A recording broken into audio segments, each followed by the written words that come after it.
Any last announcements I need to make?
Hi, welcome to IFLTA 2019 conference. I'm excited to be here.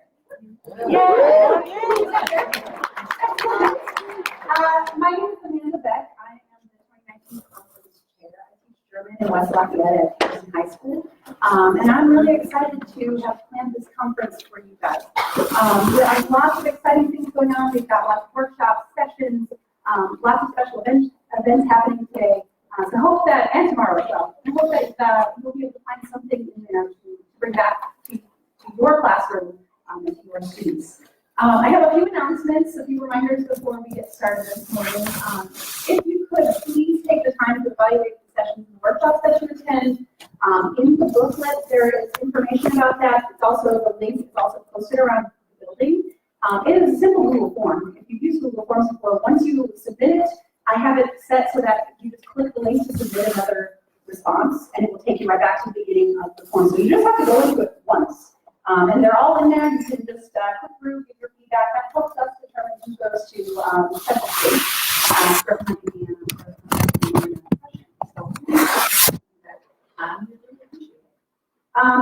about parking, a quick reminder, if you are staying at the hotel, your room key works to get you in and out of the parking garage. If you are not staying at the hotel, and you entered and you of course picked up a parking stop by IFLTA and pick up a voucher so that you can see that on the way out, and parking will be complimentary then. So that is just that you're not parking.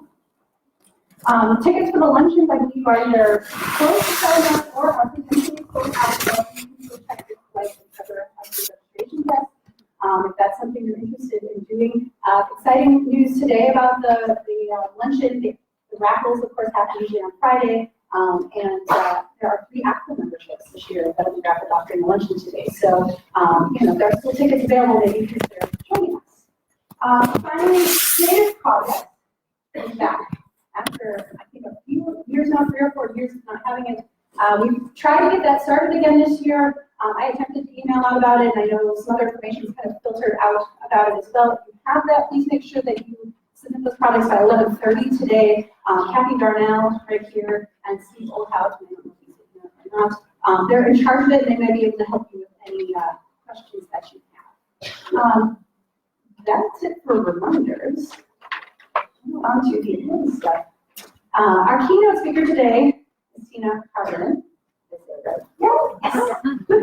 And she comes to us from Portland, Oregon, but she's originally from Georgia and attended the University of Georgia.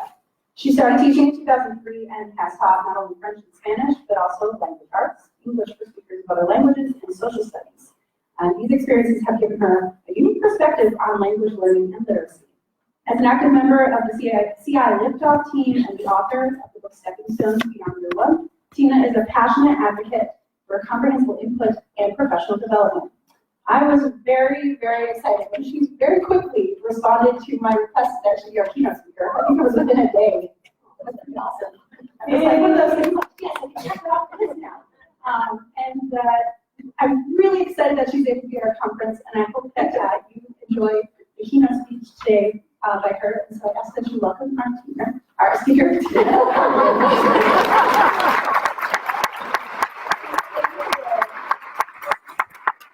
Hey everybody, I'm so happy to be here. Today I'm going to talk to you about sailing the Proficient Sea And I have a song for you right now. Come all you young sailors who follow the sea, yo ho, below the man down. Now just pay attention, listen to me, give me some time to blow the man down. So, now let's start.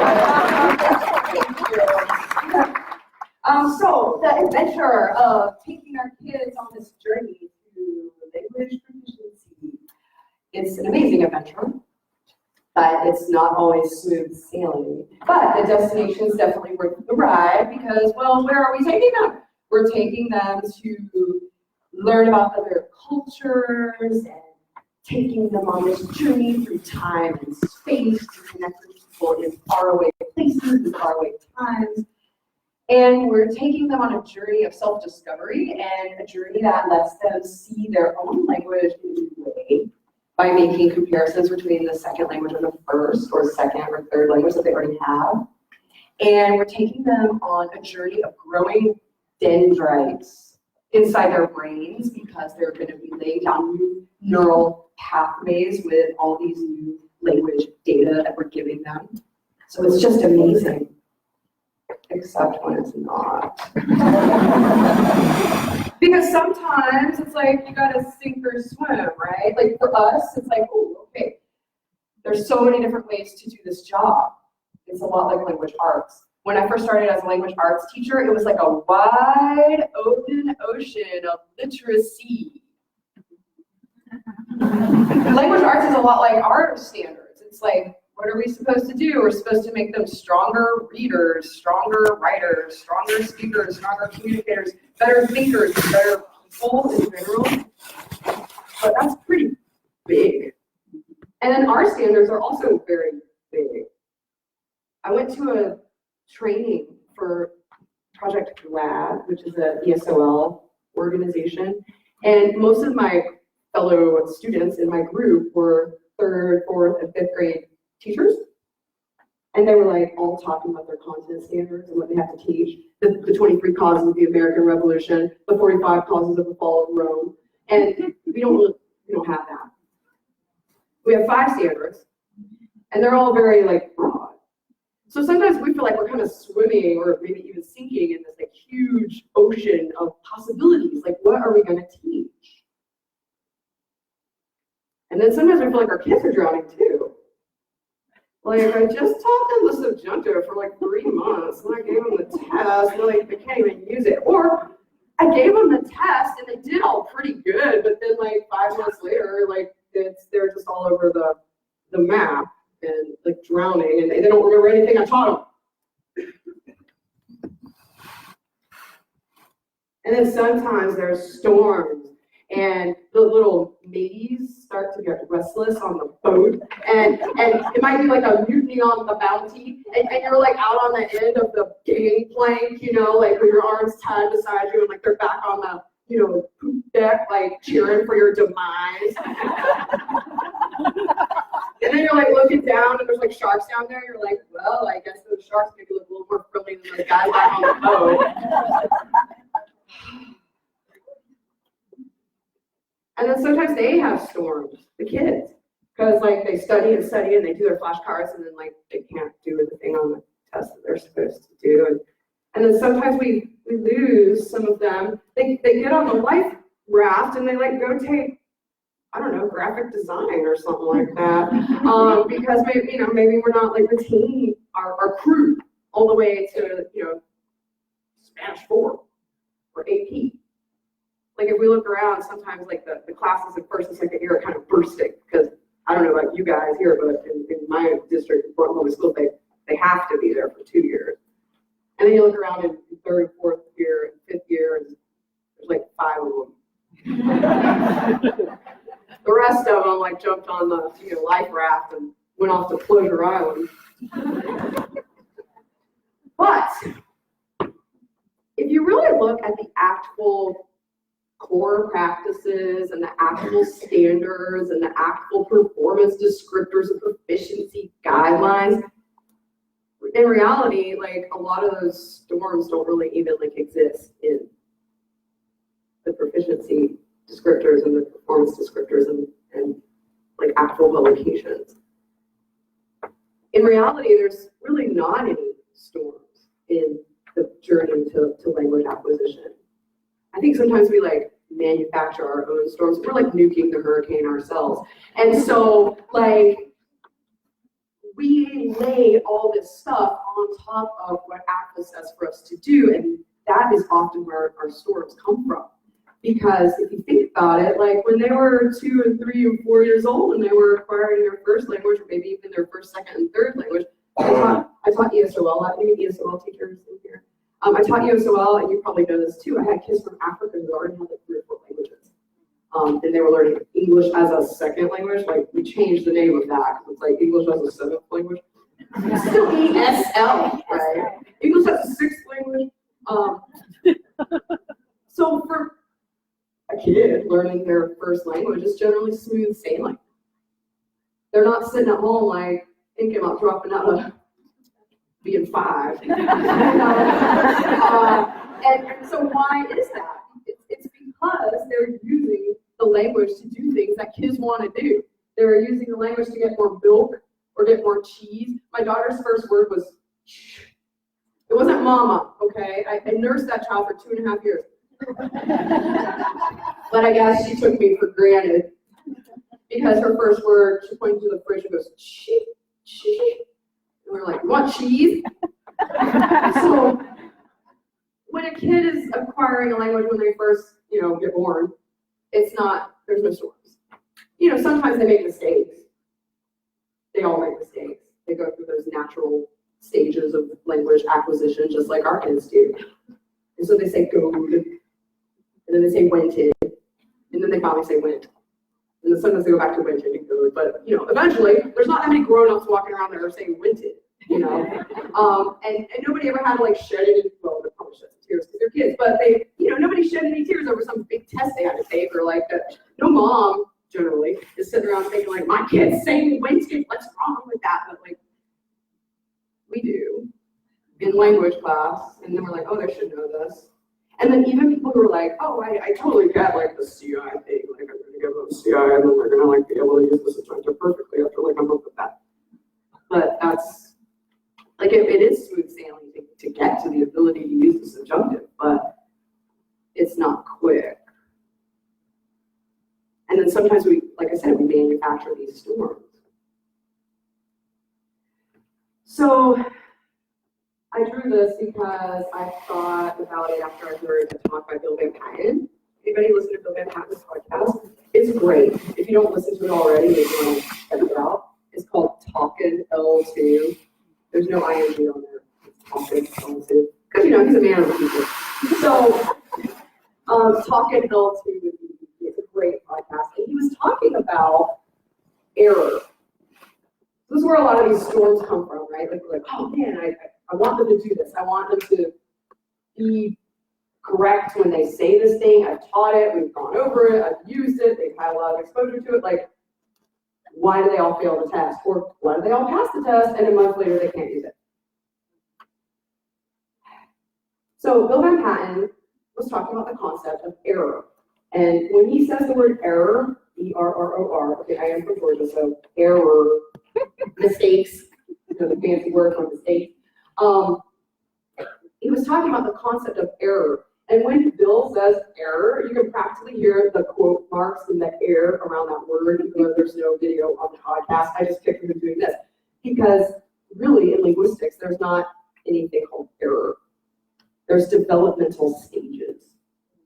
And so he was talking about, like, is a tadpole a mistake? It's not a frog.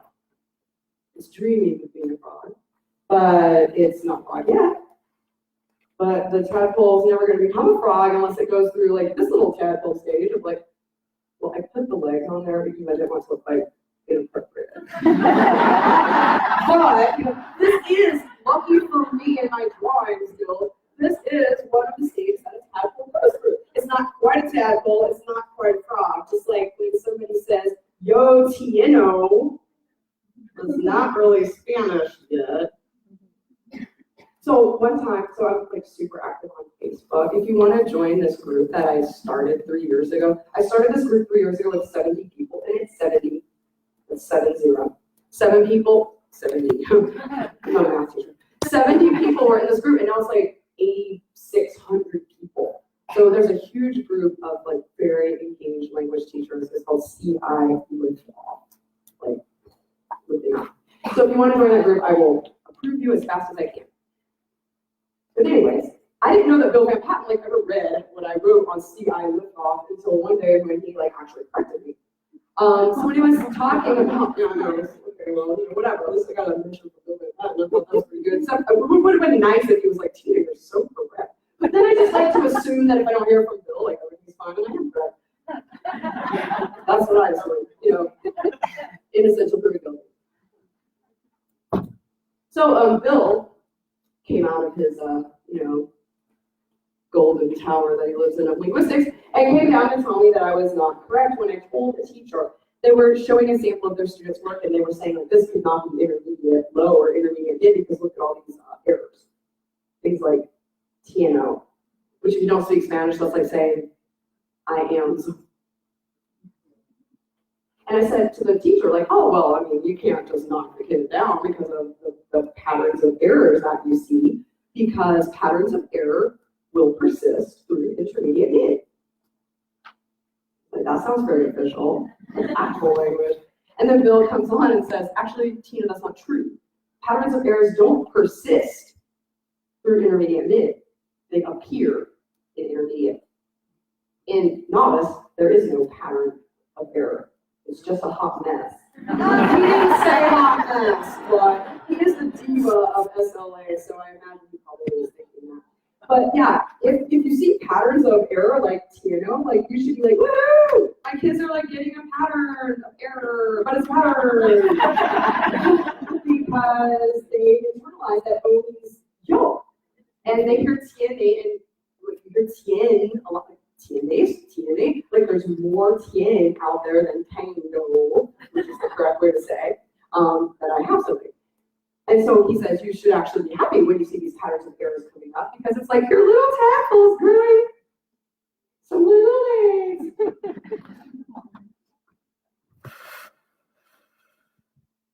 So the problem with like these actual things is that it's not quite as like you've ever talked with like this is what Bill Van Patten calls presentation plus practice, and he's kind of like presentation plus practice. But it's like here's the paradigm for making tango TNAs, TNA, whatever. I'm getting the pattern errors up here. Going back to tadpole stage. So he said, or he calls that presentation plus practice. It's how I learned French. It's not how I learned Spanish. I learned Spanish as an adult, and I knew what I was looking for at that point. I wasn't looking for the rules because I knew that the rules like took too long and weren't going to get me where I wanted to go, which was to be able to speak Spanish well enough to pass the test. So there was no grammar on the test, right? It was just the test to be a teacher is like communicative test. You read, you write, you speak, blah blah. So the problem with all this actful stuff is that if you're used to doing presentation plus practice, it feels like the long route. It feels like, how long do I have to wait? How long must I wait?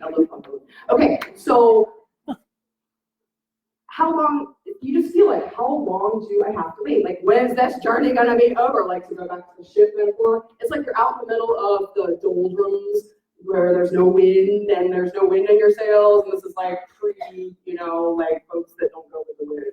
So you're just kind of like out there floating around and you're looking down, you're like a hardtacks running low, the whiskey barrel's almost empty. What's good? Like, when are we gonna get out of this stage where they're all making all these horrible mistakes? Every little pet peeve that you have is like running around on the deck of the boat. You're like, oh my gosh. So it is the long path, but it is where our national organization is leading us, and it is where like brain research and research into the way we acquire our abilities to actually communicate in another language is leading us. It's just like, it takes a while. It can make the journey feel kind of long. I'm going to read to you guys some things from a book I wrote. What goes in is what comes out. In order to build proficiency in any language at any level, our brains need to process the meaning of messages delivered in understandable language, otherwise known as comprehensible language. This is the only, but I did go through this book and take out the word comprehensible input. In fact, I don't even think I used the word comprehensible one time in this book because some people are like, comprehensible input.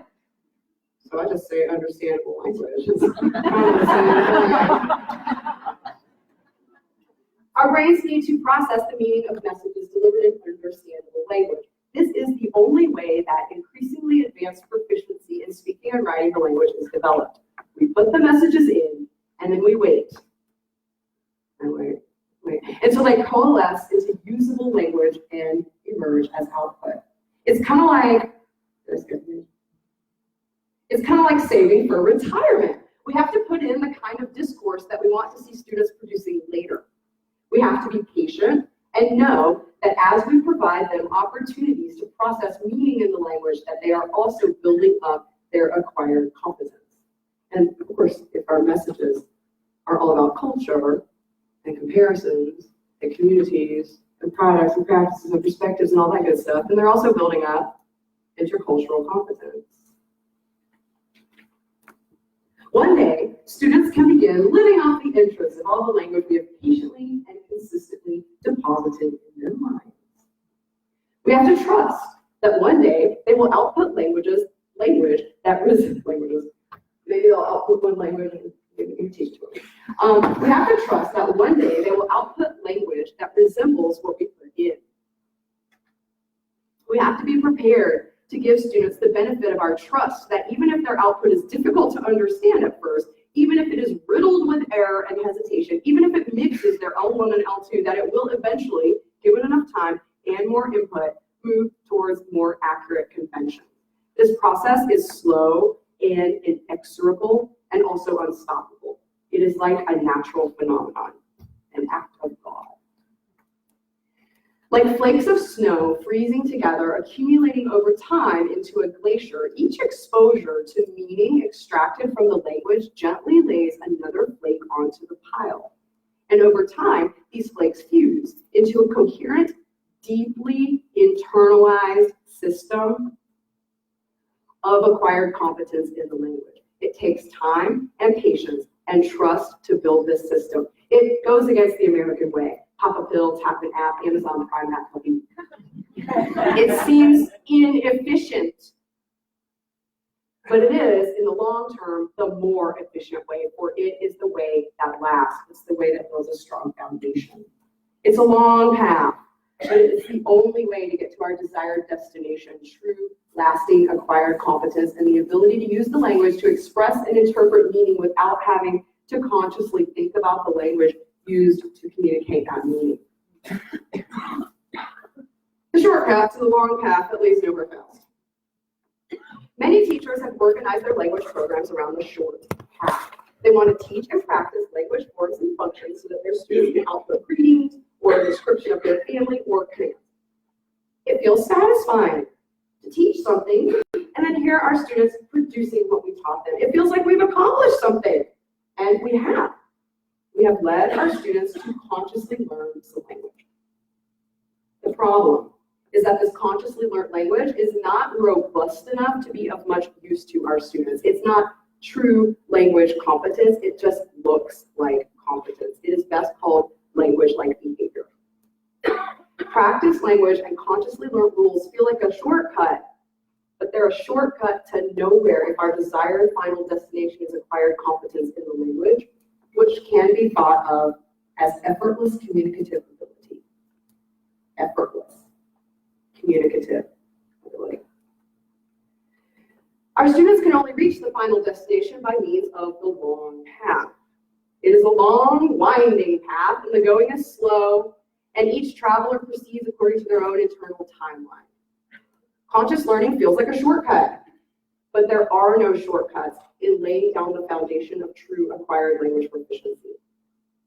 There is a point on the path later, once students have built up a bank of acquired language competence, where we can offer shortcuts and point them out and see if they help some students to travel a little bit faster. Once they have a system of language to work with, students can use their cerebral cortices to consciously learn facts about the language that allow them to monitor, edit, and apply conscious learning to their output to express themselves more clearly and in a more socially accepted way. If we want to teach shortcuts such as explaining editing or spelling moves, or even if we have to work with explicitly taught grammar because our school system still requires this kind of learning targets for our courses, even though they're not in our students will find it much easier to retain and apply if they have a good bank of language in their mind. Then they'll be more like native speaking students who polish up their acquired competence in school, editing their work to be more accurate regarding conventions after they pulled it to the fridge and said, shh. And mommy and daddy were so happy because the kid was saying something for hours and days and weeks and months and years. And then they get to like third grade and they start doing editing. The scenic path and the winding woods of language. Imagine that we allow the language to fall gently on our students, as gently as snowflakes, landing where they naturally land and building up over time into a glacier. Imagine then, once the glacier has had time to accumulate, form, and solidify, imagine teaching our students how to carve the surface of the ice into forms that they want to see, polishing their language so that it shines and works for them and does precisely what they want it to do. After years and years of accumulating these linguistic snowflakes, language acquirers can be ready to look at, examine, and work with some surface features of the language. Before that, though, with nothing to carve, nothing to polish, the shortcut of conscious learning is extremely fragile and not worth the time invested. Most of us have had that frustrating experience of teaching some language rules, given a quiz, happily seeing our students perform well on the quiz, and then weeks or months later exclaiming, sugar. They don't remember any of that, we spent a month on it. It doesn't just happen in world language either. I had a colleague down the hall from me when I taught language arts and social studies to 7th grade and 8th grade kids, and she was like a 7th grade teacher. And then one year she had to teach this creative writing elective, and it was all 8th graders, and she was much chagrined when she discovered that even though they spent 2 months on the commas unit, commas, like comma, comma, okay, they spent 2 months on this commas unit, and I was kind of like, okay, Michelle. I was always kind of like, okay, great, you're doing your commas unit again, that's awesome. But then she was so chagrined because I guess she never thought that they would like forget the commas unit because they spent 2 months on it. But she's like, the 8th graders can't use commas. I'm like, well, that was pretty fragile learning. It's just like presentation and practice in English language arts. It's not just us. It's math too. If you have been involved with any kind of school reform in your building and maybe work with some math teachers, you might have looked at the new Common Core standards in math. I don't know if you guys have this in the state, but Common Core standards in math are kind of like acquiring math instead of learning math. So a lot of math is presentation plus practice too. Here's the paradigm. It's not the only way to do this math thing, but it's the way I'm teaching you. Like, you know, the sandal, the flip-flop, the boot. So we all have these little shortcuts that work for us, these little paradigms, these little like mental constructs, and they do it in math, they do it in language arts, they do it in all kinds of things. Those are all still shortcuts that don't really lead to like truly acquired numeracy. So it's not just in our little corner of the profession that we are experiencing sort of a schism between presentation plus practice, and kind of that like factory model of education. Build them up, move them on, build them up more, move them on. And moving towards a more constructivist, like inductive and student-centered way of teaching. I had a lot of trainings at Teachers College at Columbia University in New York for reading and writing workshop. And John Dewey, who you might know from the library, and such shows as the 100s and the 200s were in the library. John Dewey has probably been cold in his grave for almost 100 years at this point, since almost 2020. It's insane. Like 1920 was just yesterday. Teachers College was founded with a staff that included John Dewey, and he was a constructivist 115 years ago, and we're still working to apply those principles today. And I think that's what's happening in math, language arts, world language, moving towards this like building of a student and not imparting bits of knowledge to them. So we say it's 21st century learning, but it's actually more like 19th century learning, but whatever, quibble. So most of us have had this frustrating experience. Turn to somebody near you and tell them, have you ever had this frustrating experience? You teach it and then it's like, where did the knowledge go? Like, they were good on the test. Tell somebody near you, have you ever had this experience? Go.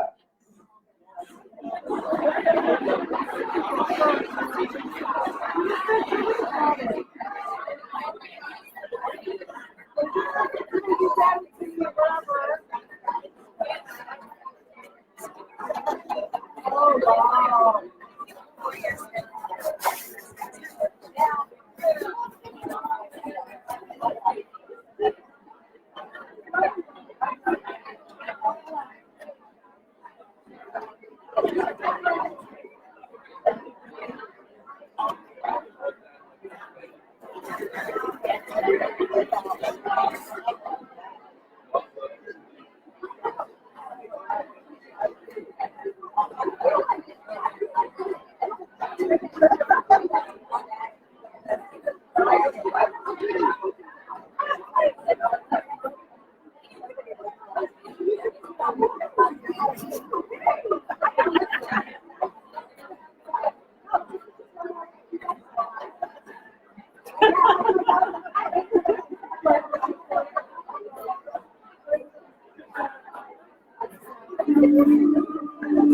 Listen to pineapple under the sea. SpongeBob SquarePants. Worms and yellow absorbent to eat.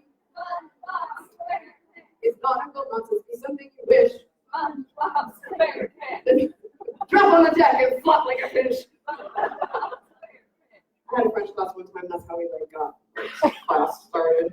I literally had a kid whose job it was to drop on the deck and flop like a fish. He was the principal's son of the high school that the kids were going to. So that was interesting. All right, so we've all, I don't know, I saw a lot of rueful teachers like, oh yeah, man, I had that experience. So it's a pretty common experience. It's kind of like Michelle with her commas unit. She was chagrined indeed. That's because, well, here's why. Conscious learning in all subjects, not just language, is fragile, easily forgotten, and evaporates quickly if not truly internalized in a deep way. Better to patiently sprinkle a few more flakes on the growing pile and wait it out and know that even though it seems slow and piecemeal, and even though we want it all for our students and right now, that taking the natural route is actually the fastest in the long run. It allows us later to teach shortcuts to students who have a system of language to work with, to edit, polish, and to which they can apply their learning. In a school setting where our students are generally already literate in one language, the natural route, and I'm not trying to, some kids have interrupted schooling and stuff like that, but we'll teach you. We're in a school setting where our students are already literate in one language generally, the natural route to academic language proficiency can be dramatically shorter than it is for small children learning to read and also developing proficiency in their first languages. It's a common mantra among people who do trainings for teachers, like, oh, well, it's the same as learning your first language. But it's not. So it's faster. But even though they're older and it's different, the building process is still the same. It just can be accelerated faster because they have all this transfer that they can do. And the closer our language is to English, the faster that transfer happens. And the larger their vocabulary is in English, especially if you teach a Romance language or Latin, negligible. The transfer is going to be a lot faster for kids who are already highly literate in academic English, because tiny linguistics lesson here. I learned this in graduate school. I thought it was fascinating. So the Norman Conquest happened in 1066, and before that, Anglo-Saxon was spoken in England, which is where, as we all know, English came from, the language I'm speaking right now. And English is one of the, maybe even the largest vocabularies on the planet. I don't know if it's still got that distinction, but I heard that one time. So why is it that English has so many words? We have so many words to say the same thing. We have like all these registers of words. So why is it that? It's because the Anglo-Saxon people were like subjugated, if you will, by the Normans, the French, and they brought over their language too. And so all of our words that are like very concrete, like house, family, mom, mother, father, hand, foot, head, it all came from Anglo-Saxon roots, which is the Germanic language. And then we've got this overlayment of Romance. And so, but because of just this social order in those days, the overlayment went into like the more academic echelons of language. And then we put it on this base of like what is kind of the here and now and the concrete for us. So if kids just have this sort of everyday English, they are not going to find it as easy to interpret, especially Romance languages, as a student who can make these connections between like this academic language they have in English, because they control that level of our English vocabulary. So there's a lot of factors in like how easy it is for a kid to like understand cognates. But there's all kinds of things at play.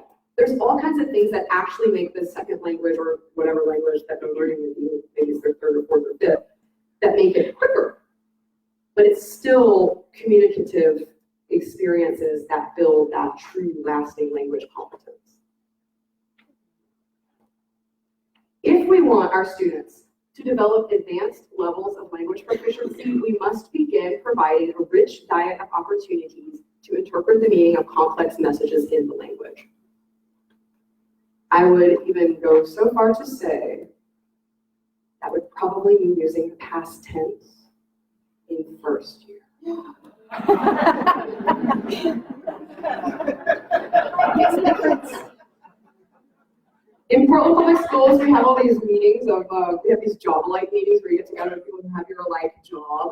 And one of the common laments in not only our world language program, but also our dual immersion programs, of which we have so many, is that they get to intermediate mid and then they just can't make it there. Like they just get stuck. And what's the main difference between intermediate low and intermediate mid is to be able to narrate and describe in all time frames. It's kind of like, well, you expect that you're not going to expose them to any past tense in the first year, and then they're going to have like 3 months to start like, being able to use it in the second year, so they can start, showing this intermediate mid proficiency or performance. Why not start with more complex messages from the very beginning? And then it makes it so much easier for them to learn it if they have to learn it later. It feels right or more right. So getting these students to interpret these complex messages is a delicate undertaking, as our goal must be to ensure that these complex messages are understandable and interesting to our students. We want our students to feel successful, interested, happy, and accomplished when hearing or reading these messages. So we must begin with simple language, but gradually start introducing more and more complexity with scaffolding and support as soon as we can. This balancing act allows us to provide the most snowflakes while still acknowledging our students' humanity, their need to feel successful and safe and seen. We must fill our students' minds with the language month after month, gradually increasing the complexity of what they hear and read, patiently waiting for them to begin using the language, and then patiently waiting for their language output to stop annoying the shit out of us.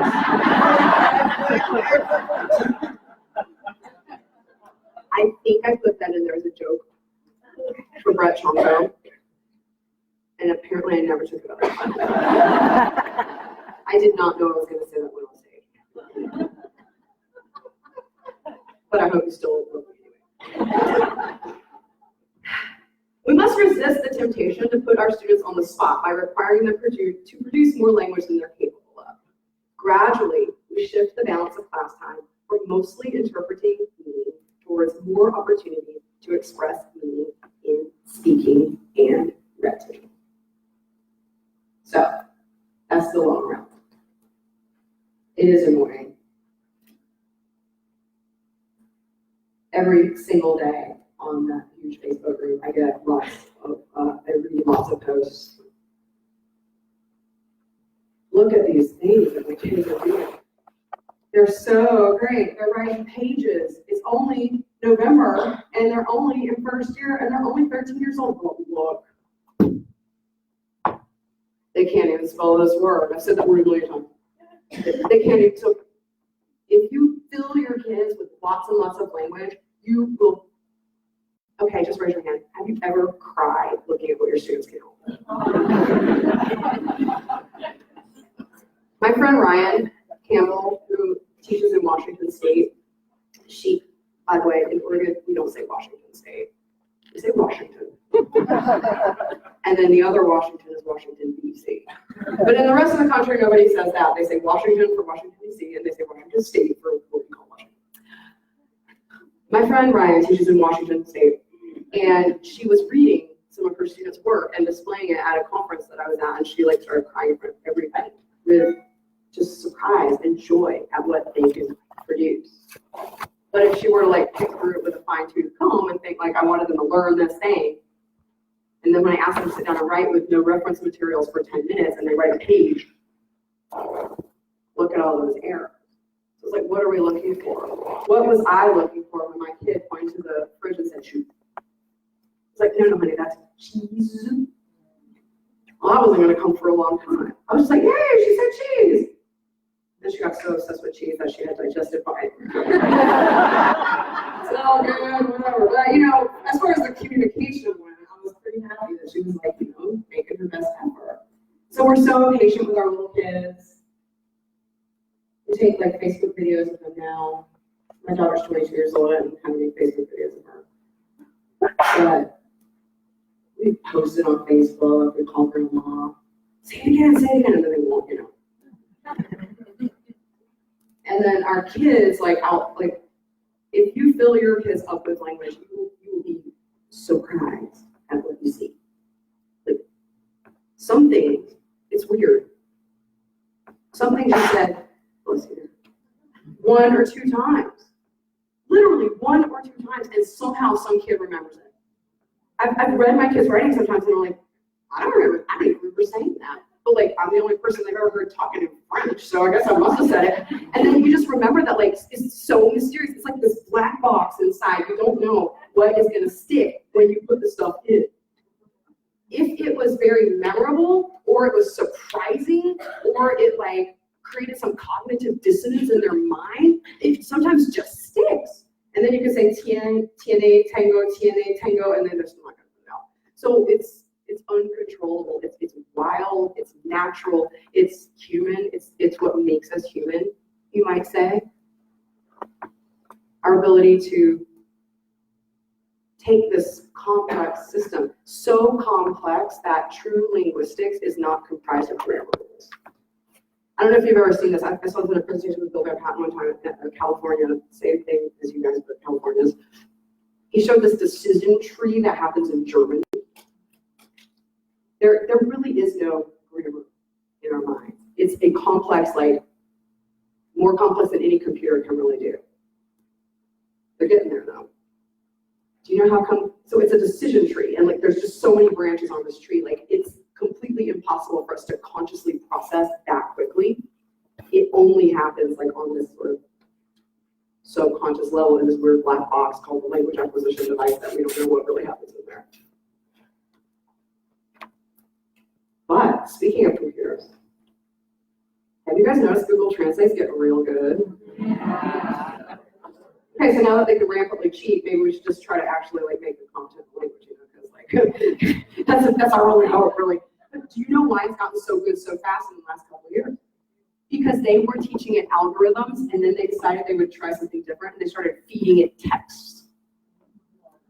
It's been consuming the entirety of like human communication ever that's on Google, and when they started doing that, it accelerated. Well, if it's good enough for artificial intelligence, I think it's probably good enough for real intelligence. So, back to the task. I just want you to have a new hope for your kids, that you can take away these artificial storms that we tend to put in front of them and make them feel like it's this dangerous journey and some of them aren't going to survive and some of them are better at it than others, because here's the deal, some of them are better at conscious learning than others. I know I am.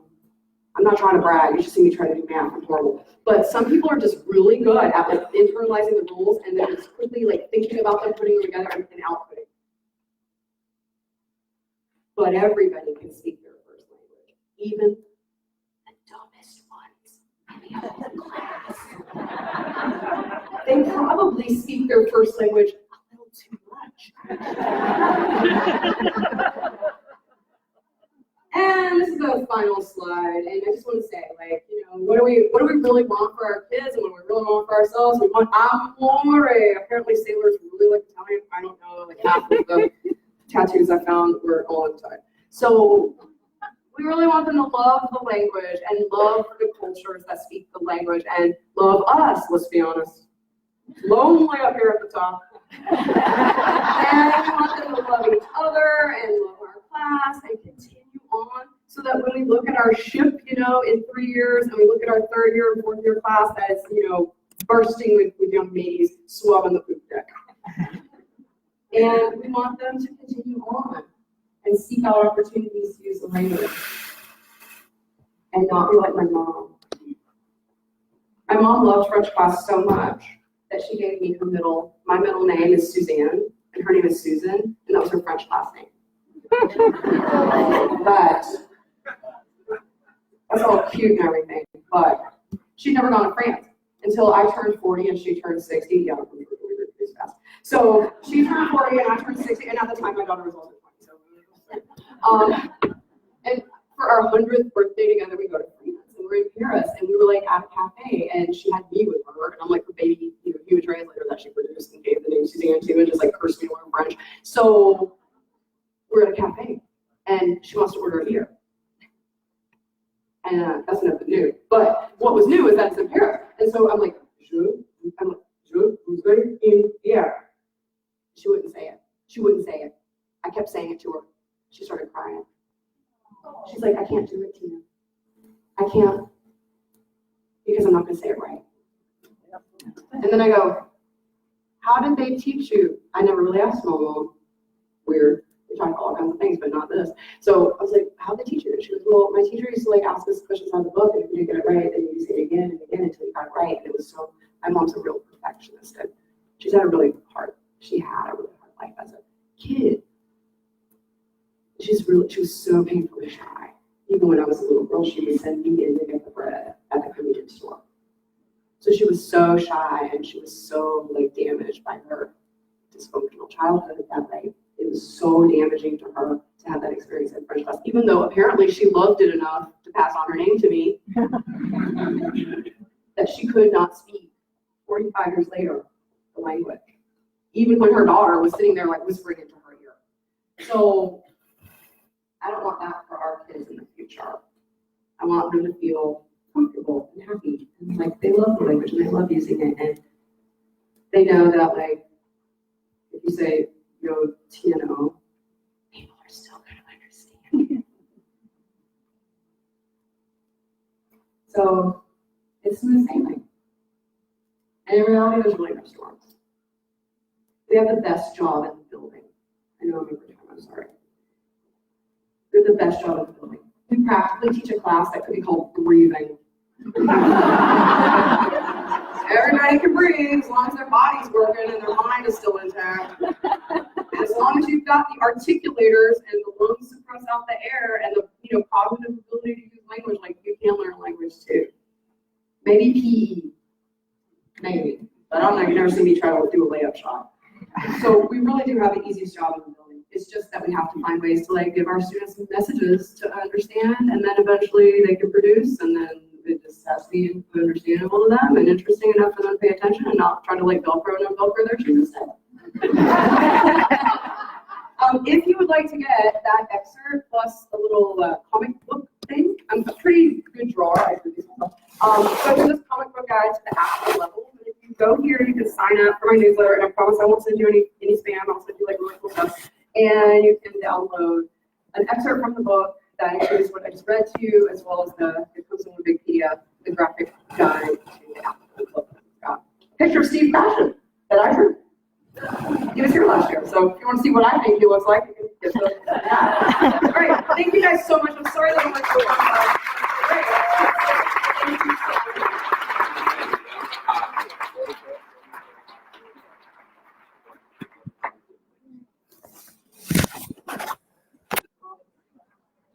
Thank you, Tina.